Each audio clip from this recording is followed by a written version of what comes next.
C'est toujours un plaisir de vous retrouver branchés sur les temps numériques. Merci mesdames et messieurs de nous rester fidèles et de nous avoir choisis pour vous informer. Bienvenue à vous tous à cette édition du journal. Un seul titre à la une de cette nouvelle session de nos informations. 3 présumés voleurs brûlés vifs la nuit du 16 au 17 juin au quartier Bel-Air. Ces 3 personnes seraient des exploitants des taxis motos qui se sont croisés vers 2 heures du matin avec le groupe d'autodéfense qui assure la sécurité dans ce coin. Un acte de justice populaire décrié par quelques habitants du quartier. Une fois de plus, mesdames et messieurs, bienvenue à cette édition du journal. Je venais de dire au sommaire, la population de la commune Campemba, précisément dans la cellule abattoir au quartier Bel-Air, se sont réveillés ce mardi sous une scène choquante. J'y arrive. 3 corps ont été brûlés vifs. La justice populaire semble s'intensifier à Lubumbashi alors que la sécurité refait surface. Une maison appartenant même au chef de cellule abattoir a été incendiée avant l'intervention de la police nationale congolaise. Un reportage de Jacques Apia et Michel Olela.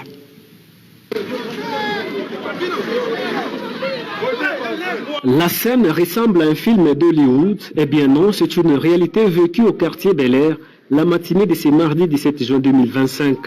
Les habitants ne s'attendaient pas à être témoins d'une telle violence.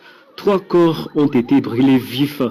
L'agitation a commencé peu après la mort de ces 3 personnes qui seraient, selon les rumeurs, des motards. Des jeunes du quartier ont décidé de passer à l'acte. Ils se sont livrés à une forme d'autodéfense face à l'insécurité grandissante. Le chef de la cellule abattoir, quant à lui, a affirmé que les personnes décédées étaient bel et bien des malfaiteurs. Non, la population Kenda, par effectivement, roba mouzi. Parce que roba mouzi, roba pakizio quelque part côté à Sokokule. Mais tunajua que chaque fois on a l'occasion, il y a fait un cas kilio. On va faire ça ça refuge pale. On va ça lier moi ya déploiement. Après, ndio banafanya bana déployer donc fa ma salle besoin. Et c'est comme ça que ça s'est fait. Pourquoi pale? Kisha après pale, bakashuka kwanza kufiki traquer manyumba batu. Ndio batu wakaanza kufa alert. Nous l'arrête et puis nous sommes sortis.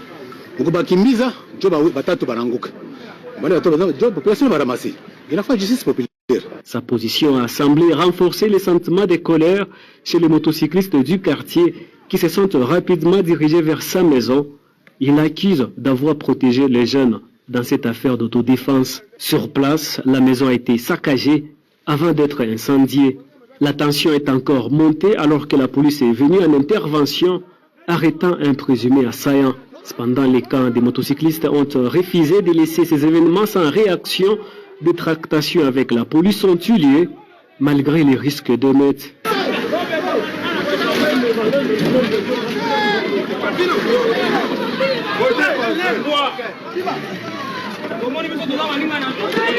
Les quartiers Bel-Air traversent une période difficile. Une coupure de courant a laissé de nombreux habitants dans les noirs à cause des câbles endommagés sur l'avenue Sapinière, encore en plein travaux. La cité de Kissanfou dans la province du Lualaba a été durant 3 jours le théâtre des violents affrontements entre partisans de 2 partis politiques influents de la région. Il s'agit de l'UDPS et l'UNAFEC. Ces heurts ont occasionné des dégâts matériels importants et ravivé des tensions politiques locales. Léniche Kaïté nous en parle. Des maisons détruites et plus de 40 boutiques pillées sont là les dégâts enregistrés lors des affrontements entre les jeunes des partis politiques à Kissanfou dans la province du Lualaba. Tout s'est réparti d'un accrochage entre un client et un propriétaire d'une cabine. Rapidement, des échanges musclés ont tourné en jets de pierre, destruction des biens et agressions physiques.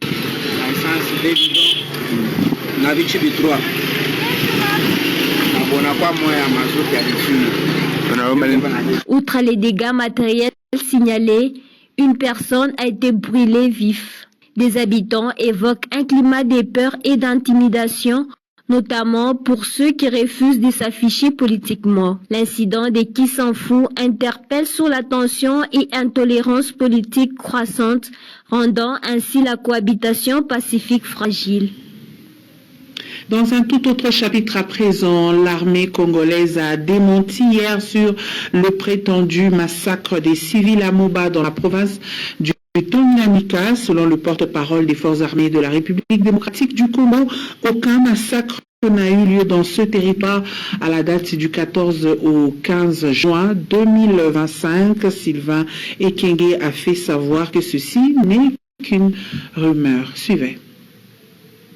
Les forces armées de la République démocratique du Congo ont suivi, comme tout le monde, l'information faisant état de 318 personnes tuées dans la nuit de samedi 14 à dimanche 15 juin 2005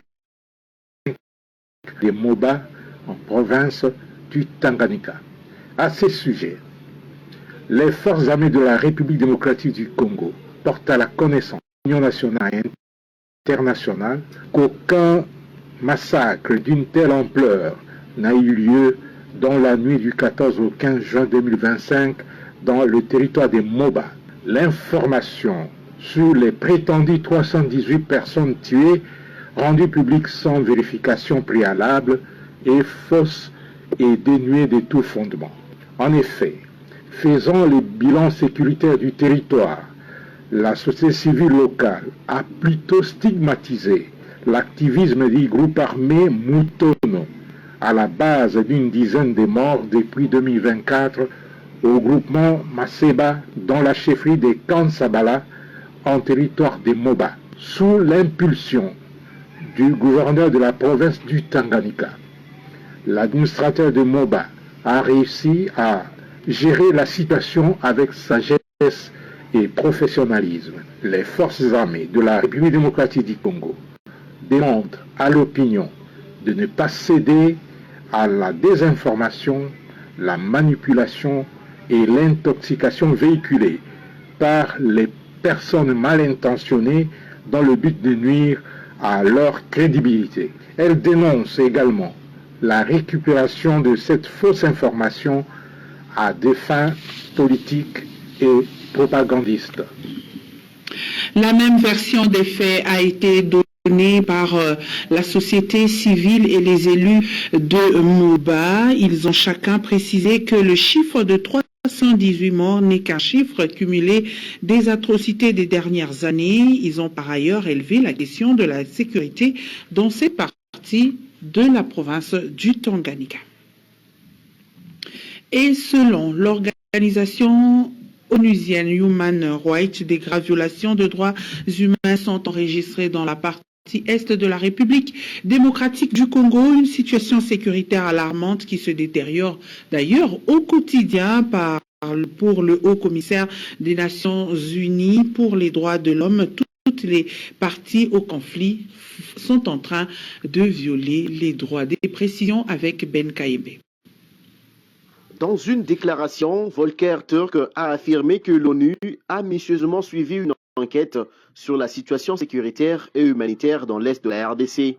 Il en découle que tous les acteurs majeurs dans ce conflit sont impliqués dans des graves violations des droits humains, a-t-il déclaré. La mission documente des violations et atteintes aux droits humains d'une ampleur et étendue effroyable. Il est très préoccupant que les affrontements continuent sans répit dans le nord Kivu et le sud Kivu. J'appelle toutes les parties au conflit à s'engager immédiatement en faveur d'un cessez-le-feu et à reprendre les négociations et de respecter le droit international humanitaire et les droits humains. Par la même occasion, il a rappelé la position de l'ONU qui exige au Rwanda, pays agresseur de la RDC, de se retirer sans délai du sol congolais. Je renouvelle mon appel au Rwanda à retirer ses troupes du territoire de la RDC et à cesser tout soutien au M23. J'appelle aussi tous les États qui ont une influence sur les parties au conflit à encourager le respect du droit international.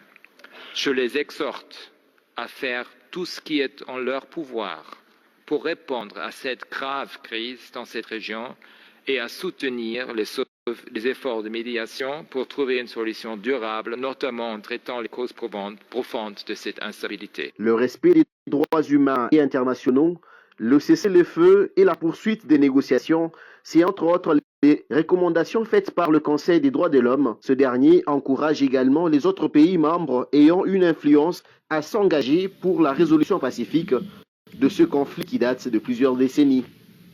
Et à Kinshasa, comme à Lubumbashi, nombreux sont des enfants qui vivent des situations très difficiles. Chaque jour qui passe, des milliers d'entre eux se déplacent dans les rues pour subvenir à leurs besoins.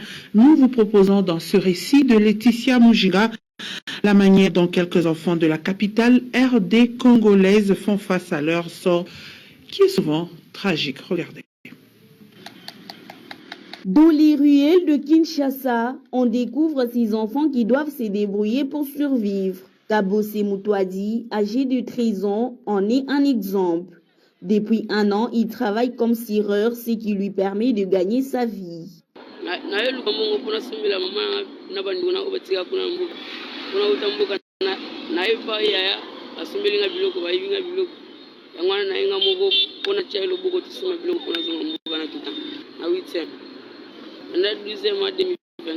À 14 ans, Dan Bondo a opté pour une autre méthode. Il fait du vernis sur le marché. Il ne souhaite pas retourner à l'école, mais il apprécie son indépendance, même si elle est fragile. Ça, on peut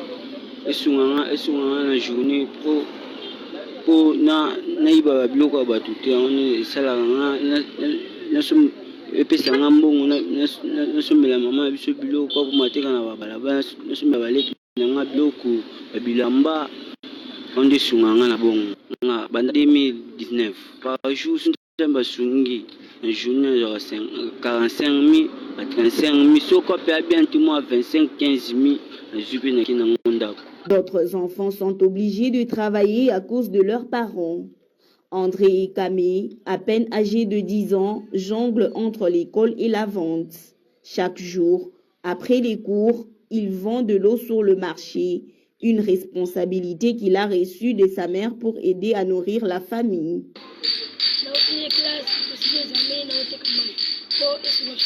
Face à l'augmentation du nombre d'enfants dans les rues de Kinshasa, les défenseurs des droits de l'homme s'inquiètent. Un ambassadeur spécial pour les droits des enfants souligne qu'il est urgent d'agir. En Mbuji-Mayi, c'est très grave.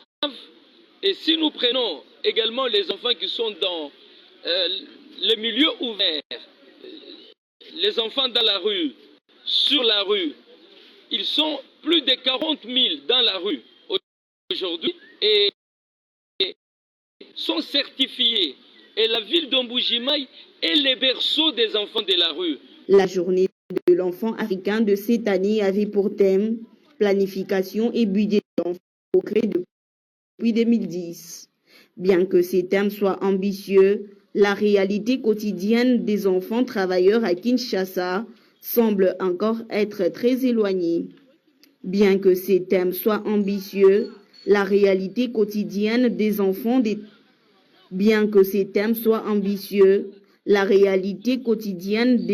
travailleurs à Kinshasa semble encore très éloignée de ses objectifs. Restons toujours dans la capitale Kinshasa pour parler des bilans de la dernière pluie qui s'est abattue sur cette ville-province. Selon les sources officielles, 29 personnes auraient ont perdu la vie dans cette catastrophe naturelle et le gouvernement a annoncé de les enterrer. C'est une décision prise par le vice-premier ministre, ministre de l'Intérieur. Nous allons suivre à cet effet le gouverneur Daniel Bumba. Autour, il y a vice-premier ministre, ministre de l'Intérieur, Sécurité, Décentralisation et Affaires coutumières. N'a expert et belé, il y a République, dans la ville. Pour nous, bongo, likambu ya mbulu ebetaki, o causé des dégâts ébélés, aussi bien humains que matériels. Alors, il y a Liboso, comme le temps Mokonzamboka, le gouvernement central dans la ville de Kinshasa, ça veut dire présenter condoléances dans la famille aux alliés éprouvés, mais également, ça veut dire informer que jusque-là, bilan provisoire, il y a 29 morts, face aux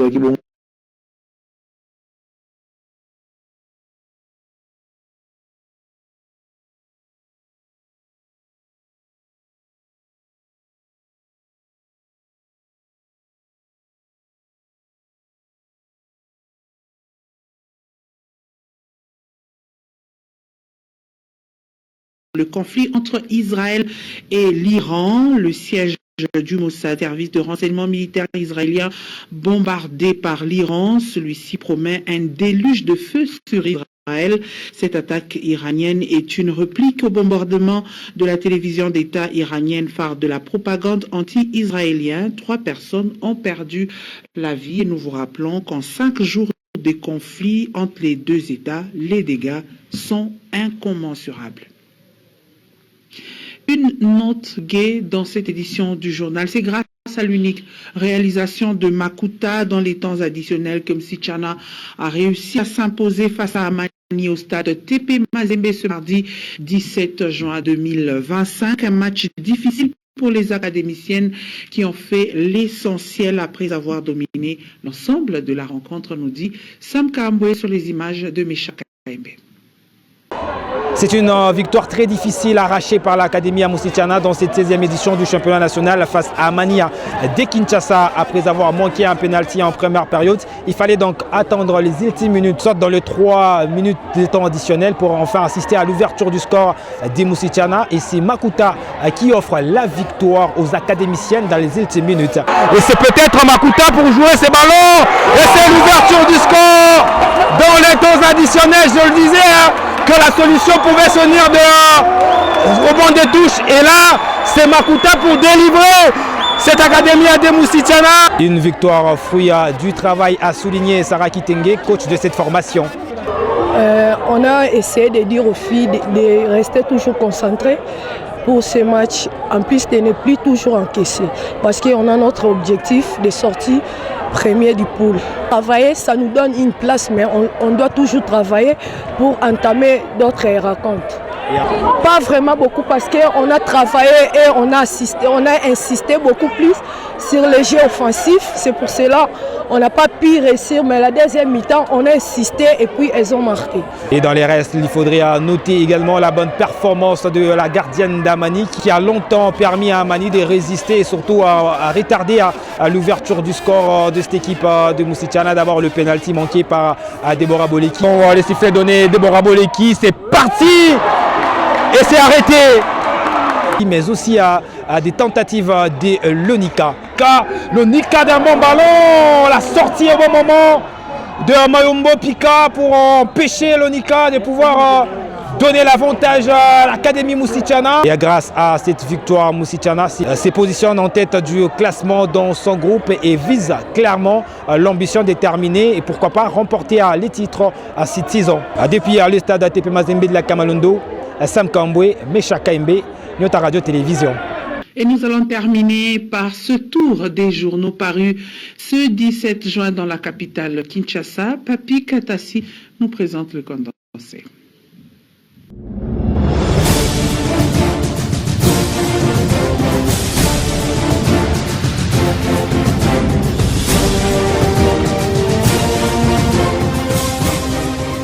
Mesdames et messieurs, merci de prendre le train d'actualité dans cette revue de presse dès ce mardi 17 juin 2025.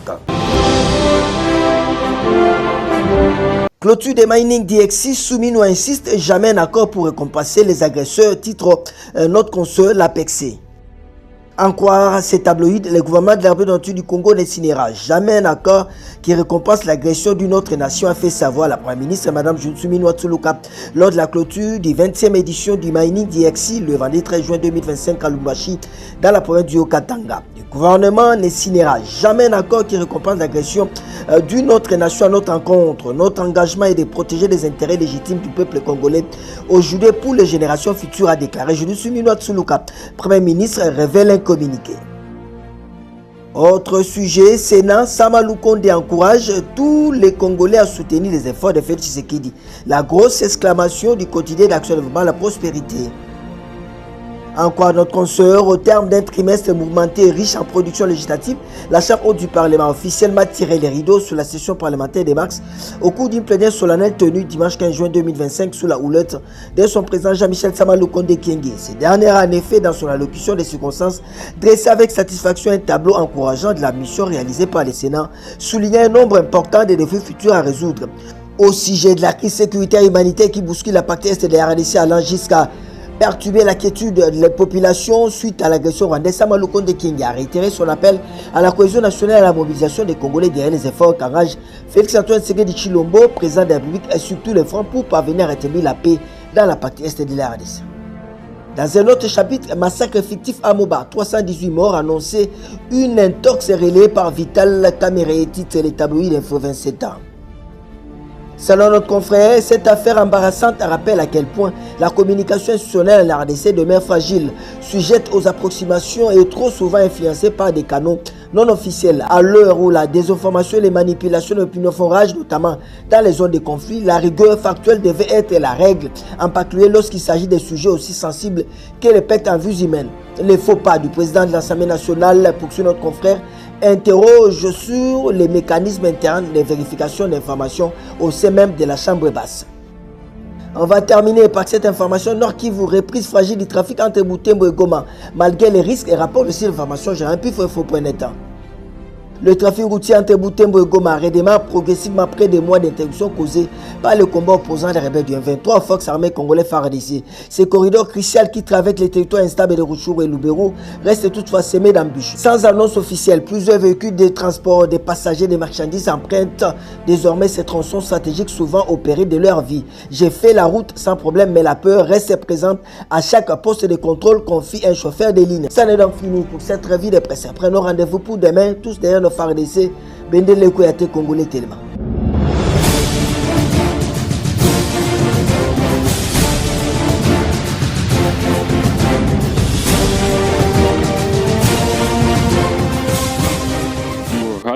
Ça sera aussi la fin de cette édition du journal.